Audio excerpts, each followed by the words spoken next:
Welcome to another Bucket List podcast with me, Nick Bramley. You've heard of the bucket list? Well, this is the antidote to uninspiring goal setters, the Bucket List and the Bucket List podcast. We're looking to meet real people with real goals and ambitions not to do some of the things that we see people posting all over social media to meet their perfect lives. It's a bit of fun. If you're a motivational speaker or a goal setter on a day-to-day basis, you might just want to turn off. Today's guest I've got with me is Jimi Lund. He's director and founder of Story, Film and Photography. I've known Jimmy for a little while. He's going to be fun. No pressure, Jimmy. Welcome to the Bucket List podcast. Hi, Nick. Thanks for getting me on. No worries. Thanks for putting your hand up and being one of the early ones. This is probably episode 2. So no pressure, but you've got to maintain the standards and get people subscribing. So yeah, we're going to explore 3 things that you have absolutely zero intention of aspiring to or achieving before you shuffle off. And one thing that you definitely do want to try, and I'm going to share one of each of those because obviously I do this every week and I'll quickly run out of things. So I do one of each and you do 3 and 1. So without further ado, let's go into your first one. Your first one's interesting. It's something that a lot of people do, and a lot of people sort of do it on a gap year, don't they? So what is it that you've got absolutely no intention of trying or looking to achieve, Jimmy? Well, Nick, that would be a bungee jump. So, yeah, like you say, a lot of people do these things for fun, but they say sometimes that even falling feels like flying, but I just don't like the thought of falling, you know. I just think falling feels like falling. Yeah, absolutely. And I have dreams where I'm falling and they aren't pleasant dreams, you know. So I don't know why people would want to do that, you know. About just before COVID, my wife and daughter went to a water park in Blackpool, and there was a slide which was like a half pipe. Oh, yeah, I've been on that one. It didn't look too bad. You sat on a rubber ring and then went down it. And in the queue, my wife and daughter were before me. And when they got to the top, they froze. So being the big man, I said, right, okay, I'll go first on my own on the rubber ring. Just jumped on it. And I think I actually screamed when I went down it. It was the feeling of dropping about 20 feet. And there's a slight incline, but it's almost vertical. And then you go up the other side as well, and you feel like you've got so much momentum. You feel like you're going to go over the top on the other side. Yeah. And I think a bungee jump's the same. As much as the falling, the flying back up and then coming down again would be just terrified me just as much. Well, let me just explain to my experience of bungee jumping. I went on one once. It was like what I call reverse bungee jump. It was at a fun fair at York Racecourse. And what it was a little cage, like a ball, and it was on magnets, and it was basically tightened on this magnet in this metal cage. I was sat next to a friend of mine, and then basically they let the magnet go, and you shoot up like a catapult.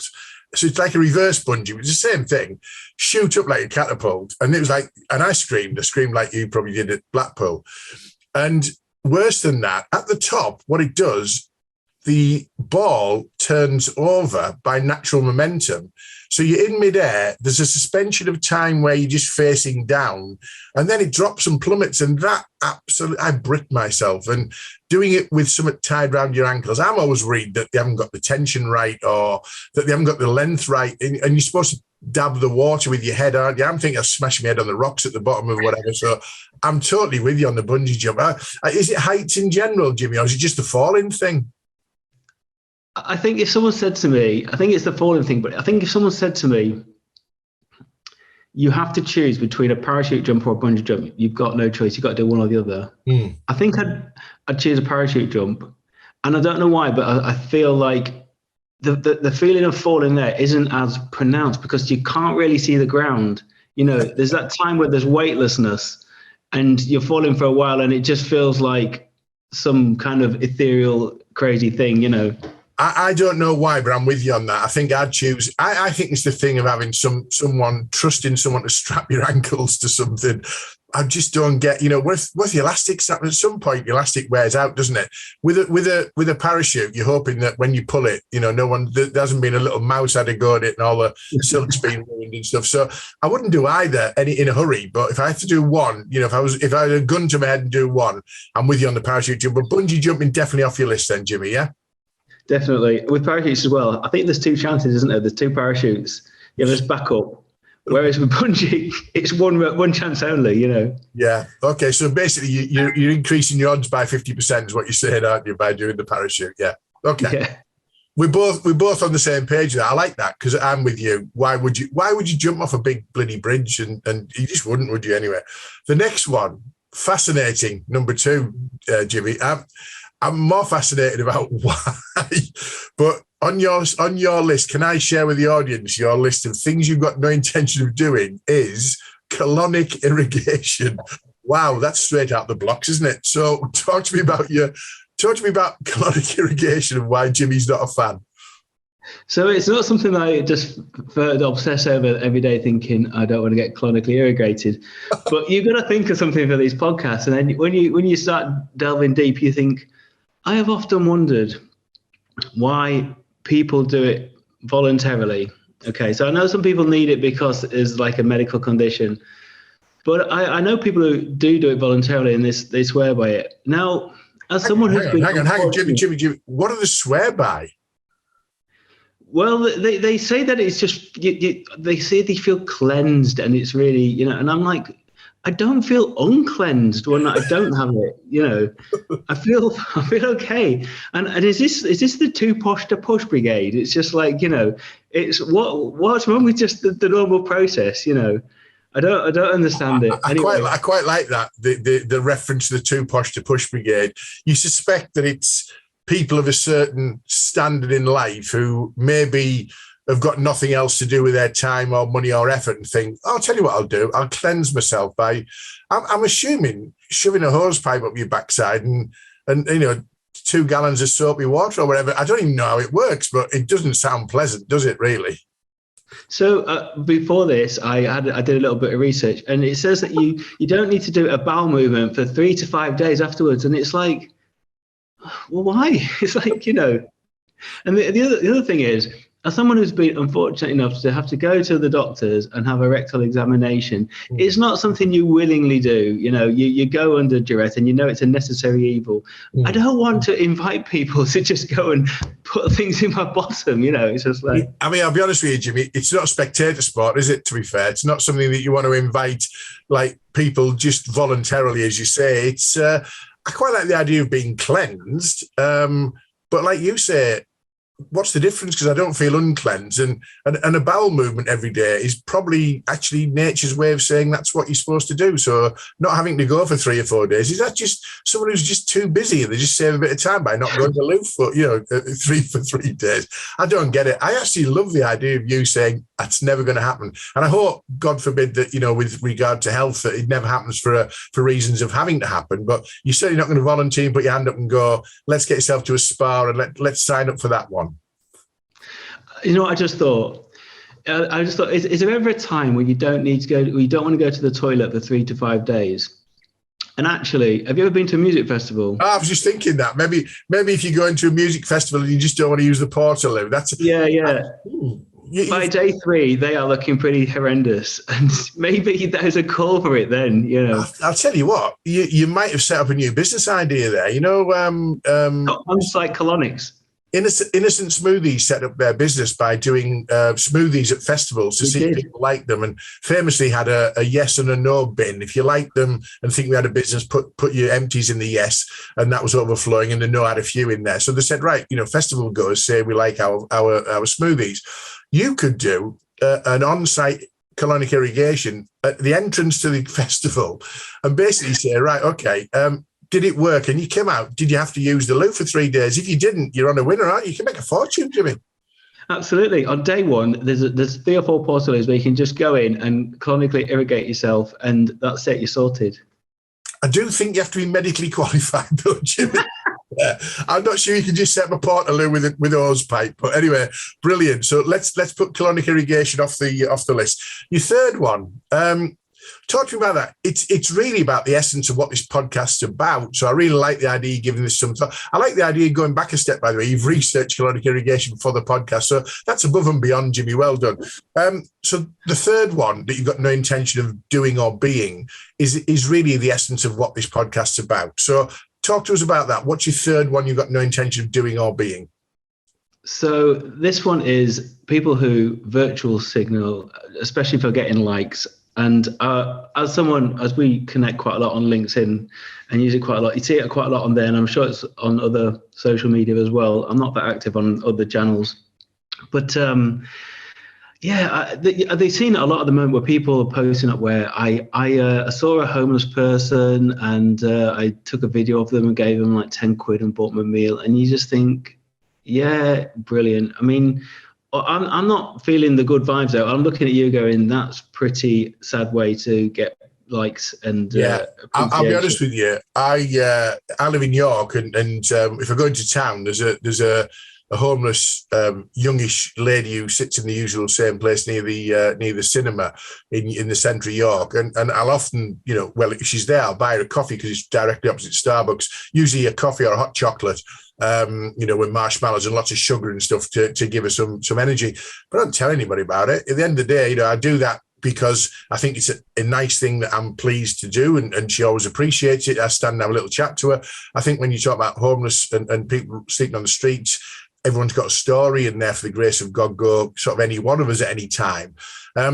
But just do it. Don't bloody post it. Look at me, aren't I marvelous? And then people just post, don't they? Oh, you're such a wonderful person, and aren't you lovely? And I think that's what you call it, virtue signaling, don't you? When you're talking about, I'm doing it so people think I'm lovely and I get the likes, and they must bask in that glory of like 50 people saying, what a lovely person, what a marvelous start to the day you've given me, and all that kind of crap. Yeah, is that the bit that gets on your goat?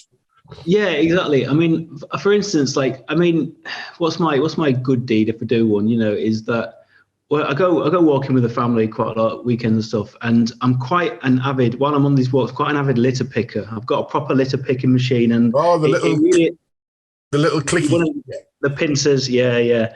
And when I'm out in places of beauty and nature, like woods and forests and rivers.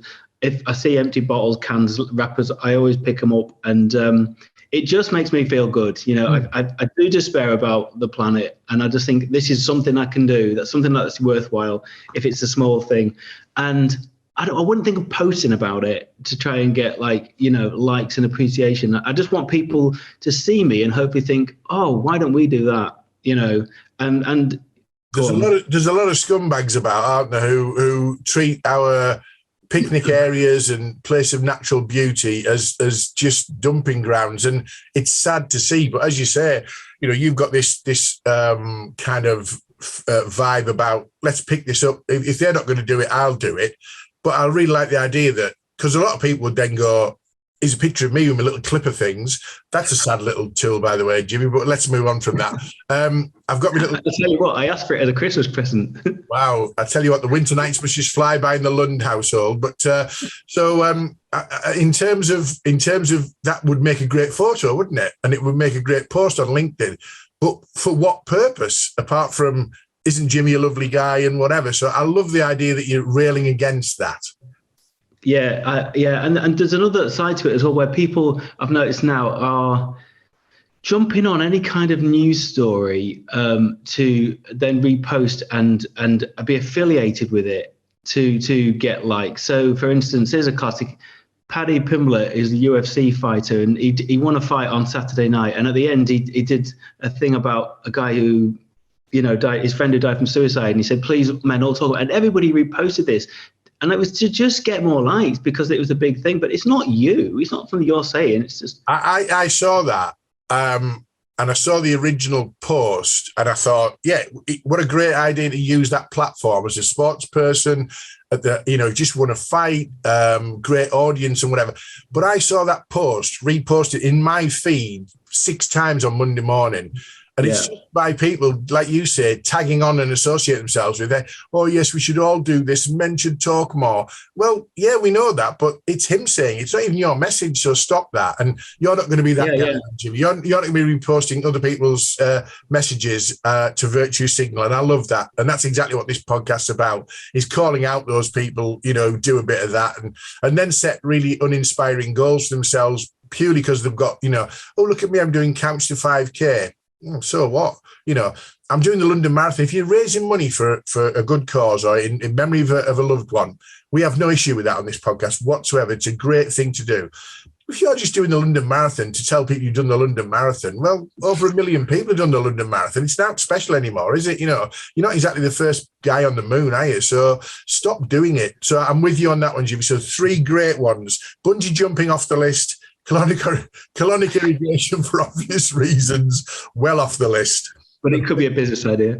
Let's go into business with a colonic irrigation pod just specifically for festivals and virtue signaling. I'm okay with that. My one I'm definitely not going to do. I share one of each.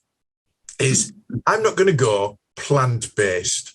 I just bloody hate the phrase plant-based. I don't mind if someone's a vegetarian or a vegan or whatever it might be. And I don't mind the fact that it used to be vegetarian and vegan. Now everything's plant-based. Well, plant-based doesn't even make sure it's full of plants. It's just based on a plant. It's a bit like going to a dodgy butcher's and buying a sausage where it says contains 15% meat. Well, okay, what's the other 85% of stuff in the sausage?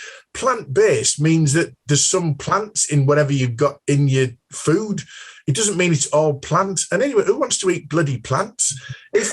I'm going to rant now, Jimmy. Look, if animals weren't supposed to be eaten, they wouldn't taste so bloody good, would they? I don't mind if I die early full of red meat and bacon, because red meat and bacon, and I eat a lot of chicken, I don't eat a lot of red meat, but I like a bit of lamb somewhere, and someone's going to turn off and go, oh my God, it's killing the planet and killing little baby lambs. I don't care, because a plant-based version of a sausage or a burger is not a sausage or a burger. It's just some random stuff thrown together, a bit like tofu, bit whatever, not for me. Rant over, definitely not going to be the plant-based guy. Thoughts on that, Jimmy? Well, as a vegan, it's great. No, I'm not a vegan. That's all right. I'll tell you why. Hang on, Jimmy. I'll tell you why I knew you weren't a vegan, because you didn't tell me within the first 15 seconds of meeting you, because vegans can't help themselves. Anyway, moving on. I do think, though, that's why people that are sort of being have started to categorize themselves as plant-based, because I think vegans have sort of become a bit too militant in some facets, and they do try and almost push on you like a really, hard religion or something. So I think people who are plant-based have said, look, I just, want to eat less meat, or, I just want to not eat dairy products. But I'm still pretty cool with everything else. I don't know. Maybe it's just a marketing thing. It's a rebrand, isn't it? Don't get me wrong. Yeah. I have no issue with anyone choosing their own lifestyle. Literally up to them.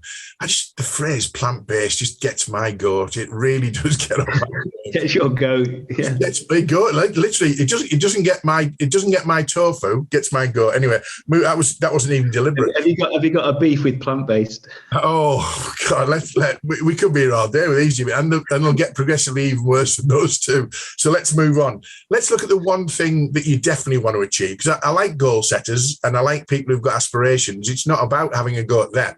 It's really about, calling out the things that just annoy us on a daily basis. But the one thing you'd like to do, really interesting and really quite posh. What's the posh thing you want to do, Jimmy? Well, I think it's well. So it segues nicely, I suppose, from the rant about plant-based and food. But I would love to eat at a Michelin or a few Michelin-starred restaurants in the Loire Valley, and stay overnight in a chateau. Now, would I want to do that? What's driving that, Jimmy? So I've never been to the Loire Valley, but I am a bit of a foodie. So I have eaten at a couple of Michelin-starred restaurants in good old England, and I do love the experience. It's something else, and I do like. So the Loire Valley was, when I was at school, we had quite a stern French teacher, and she didn't give a lot away. and there wasn't like oodles of personality coming out of her. However, when she started to talk about the Loire Valley in France, she just came alive, and she used to go there every summer, and she really spoke quite passionately about it. And even the name, the Loire, it just rolls off the tongue, doesn't it? Yeah, it sounds beautiful. I've never been to Loire. What if it's shit? What if it's shit? I mean, I've never been, you've never been. We're talking about it like it's like, the Garden of Eden, but we don't know, do we? Because we've never been. Well, I have looked at the pictures, and I've looked at the chateaus and stuff, and it does look beautiful. It looks like it's supposed to be very fertile land, and where all the beautiful greenery is and everything's grown. And I just think, it would just be really, it would, cost a small fortune, but, going and eating some beautiful Michelin-starred restaurants.